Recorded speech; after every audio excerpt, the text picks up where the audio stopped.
নমস্কার বন্ধুরা, আমি চিত্রা। আমার হেসেলের আজকের রান্না। আজকে কি রান্না বলুন তো? এই সমস্ত উপকরণ দেখে আপনাদের কি মনে হচ্ছে আজকে কি রান্না করব? ঠিক আছে, আমিই বলে দিচ্ছি। আজকে করব ঢোকলা। সন্ধেবেলা খিদে পেয়েছে, চটজলদি কিছু একটা করতে হবে। ঢোকলা করতে খুব কম সময় লাগে। আমি তার জন্যে ঢোকলার জন্য নিয়েছি একটু আদা লঙ্কা বাটা, এদিকে আমি নিয়েছি ছোলার ডাল বাটা, এদিকে বেসন, চাল গুঁড়ো, একটু হলুদ আর নুন। এবার আমি ঢোকলার ব্যাটারটা তৈরি করি। শুরুতেই নিয়ে নিয়েছি একটা পাত্র। এবার সেই পাত্রের মধ্যে একে একে সব উপকরণগুলো দেব। এখানে আমি দিয়ে দিলাম 2 টেবিল চামচ মতো বেসন, আর দেব 2 টেবিল চামচ মতো চাল গুঁড়ো,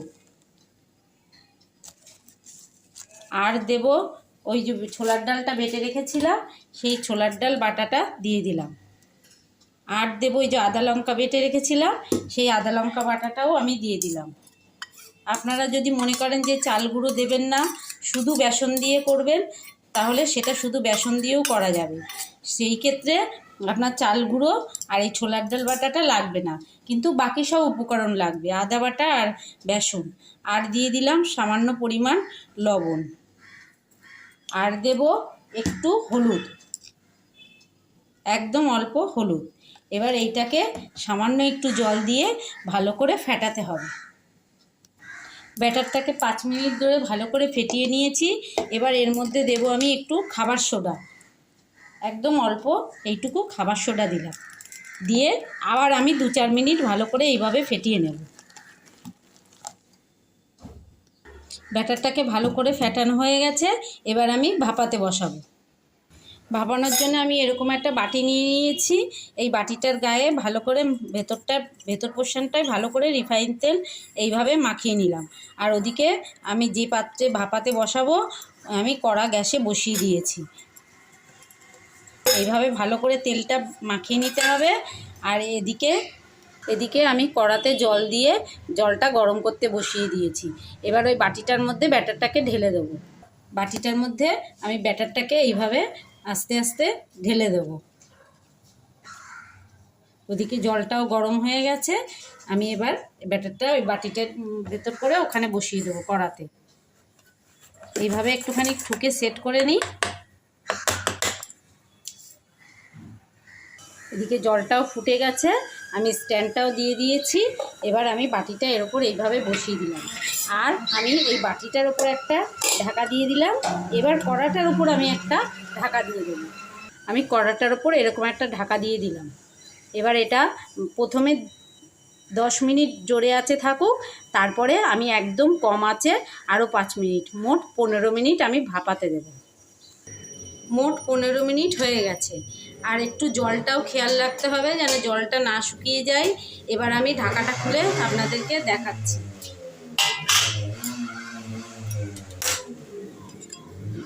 এই দেখুন বন্ধুরা, ওপরটা কি সুন্দর শক্ত হয়ে গেছে, খুব সুন্দর শক্ত হয়ে গেছে। আর আমি একটা ছুরি এর মধ্যে দিয়ে দেখাচ্ছি। এই দেখুন, একটুও লাগেনি, দেখেছেন? এই দেখুন পুরো শুকনো ছুরিটা। এবার আমি এটাকে এইভাবেই চাপা দিয়ে রেখে দেবো। ঠান্ডা হলে তারপরে আমি আপনাদেরকে দেখাচ্ছি। আর ততক্ষণে এটা ঠান্ডা হোক, আমি আমার ছাদ বাগানে কারি পাতা গাছ আছে, আমি কটা কারি পাতা তুলে নিয়ে আসি। ছাদে চলে এসেছি কারি পাতা তোলার জন্যে। এই যে আমার কারি পাতা গাছটা, কারি পাতা গাছে দেখুন বন্ধুরা ফুল আসছে। আমি কটা পাতা তুলে নিয়ে নিচে যাই। এই যে এই কটা তুলে নিয়েছি। আর এই দেখুন কারি পাতা গাছে ফুল এসছে, কি সুন্দর ফুল এসছে, খুব সুন্দর মিষ্টি গন্ধ বেরোয় সন্ধেবেলা। ঠিক আছে, এবার নিচে যাই, গিয়ে বাকি ঢোকলাটা শেষ করি। ঢোকলাগুলো একদম ঠান্ডা হয়ে গেছে। আমি বাটি থেকে বের করে এইভাবে পিস পিস করে কেটে নিয়েছি। আর এই দেখুন বাটিটা পরিষ্কারভাবে উঠে এসছে। এবার আমি এর ওপরে একটু তেলের ওপর সর্ষে ফোড়ন দিয়ে কারি পাতা দিয়ে এর ওপরে ছড়িয়ে দেবো। সেটা এবার করব।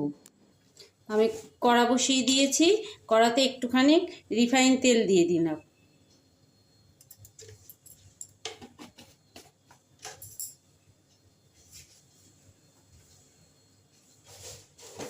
এবার তেলটা গরম হয়ে গেছে, ওর ওপর একটু সর্ষে ফোড়ন দেব। অল্প একটু সর্ষে ফোড়ন দিয়ে দিলাম, আর সাথে দিয়ে দিলাম কারি পাতাটাও।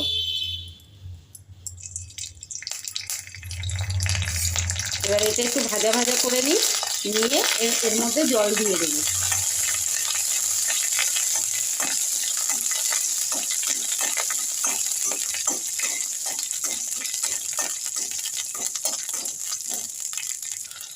কারি পাতাটা ভাজা ভাজা হয়ে গেছে, আমি ওর মধ্যে একটু জল দিয়ে নিয়েছি। এবার আমি দেব ওর মধ্যে 1 টেবিল চামচ চিনি। এটা দিয়ে ভালো করে ফুটিয়ে তারপরে আমি এইটাকেই ঢোকলার ওপরে ছড়িয়ে দেবো। ব্যাস হয়ে গেছে। এই রকম পাতলা অবস্থায় আমি এইটাকে নিয়ে ঢোকলার ওপর ছড়িয়ে দেবো। এবার আমি ঢোকলার ওপর এইভাবে করে ছড়িয়ে দেবো।